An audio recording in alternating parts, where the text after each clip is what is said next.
Hey everybody, welcome back to the Sketch Adventure. In today's episode, we're going to be putting together all the pieces and painting the complete portrait.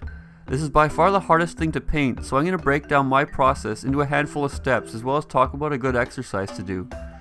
I'm going to start off the video with this exercise because of how helpful it is for painting. The goal of the exercise is to make a portrait by only using black ink.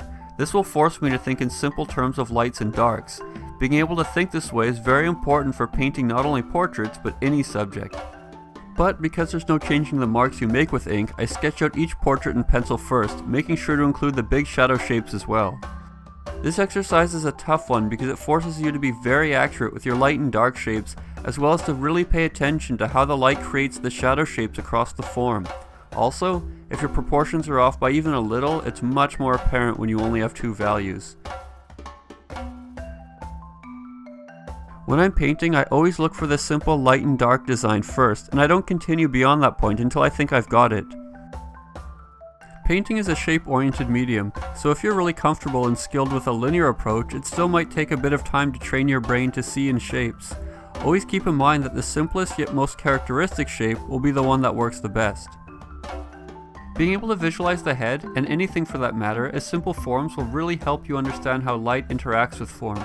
This is so important so that we don't develop the bad habit of just copying shapes without understanding them.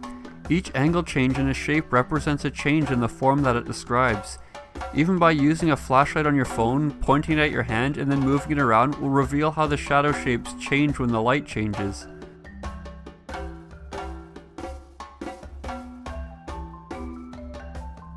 After I ink the shadow shapes, I'll erase my lines as they'll distract from the graphic design. I also make sure to put in a background, otherwise the side of his face will be lost against the white of the page.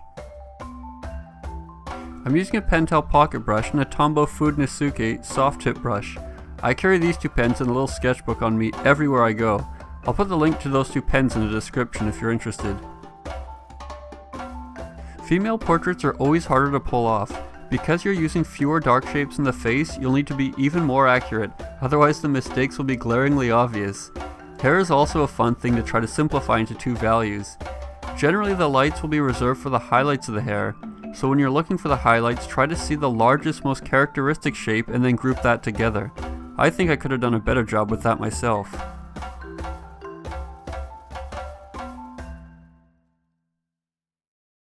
With the previous exercise in mind, I start by finding the light-dark design using burnt umber thinned with a bit of water. This way I'm not committing to the final colors right away, and the warmth can act as an underpainting once I've established the initial design. Once I'm confident with the shapes, I'll lay down the true values and colors for the darks.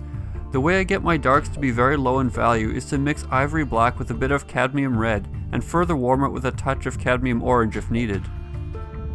And just like before, I'm paying close attention to the direction of the light and how it's helping to create the shadow shapes on the forms of the head.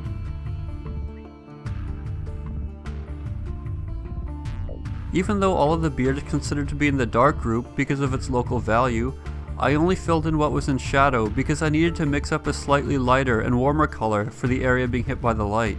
But if this were a two-value ink drawing, then the whole beard would be blocked in as a dark. Once I begin painting in the light regions, I never want to mix a color in the lights that's as dark as my darks. If you can just apply this concept to your paintings, you'll notice an immediate improvement.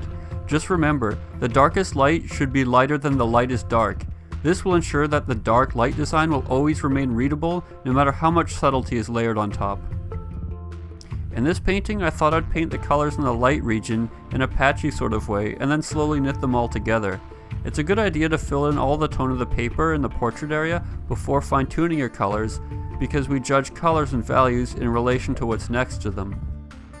We need to lay down all the general colors before deciding what's standing out as incorrect.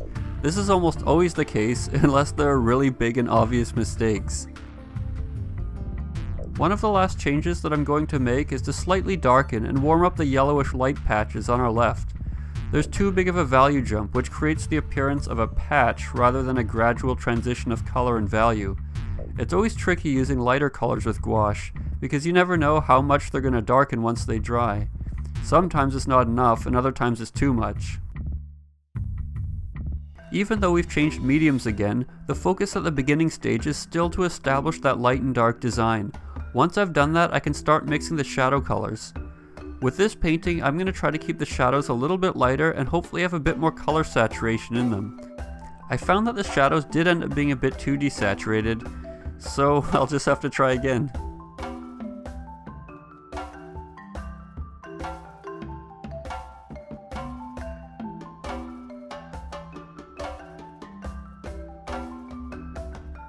Now that I've laid in the background, my darks encompass a very wide range of values.